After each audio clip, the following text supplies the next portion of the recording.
Iiwas namin sa buhos. Yun, patatakbuhin dito. Ito.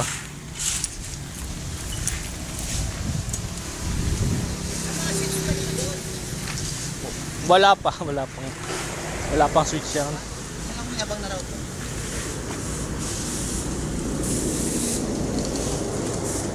Parang nabanggit ni Ani na mayabang.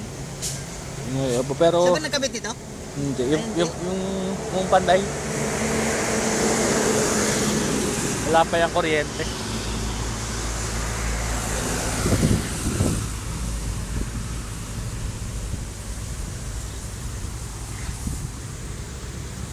Susukatin ko na lang muna ko yung kailangan. Hanggang saan ba?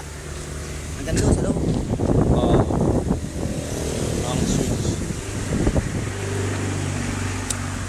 Baring na. Ha? Mahaba rin. Mahaba. Flexible hose. Flexible hose. Kung sa taas naman kukuha. Kung sa taas ko puposte. Poposte, no? Ay di iiwas na lang muna. Doon lang muna, no? Para bago. Bumili ka na ng 10 metro ng 10 metro. Kasi yung patatakbuhin natin doon.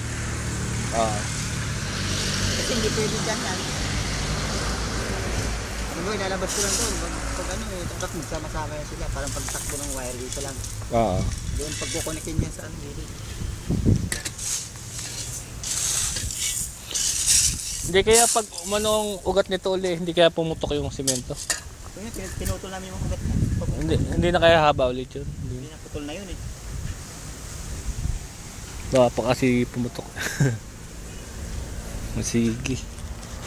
10 metro pa. Flexible.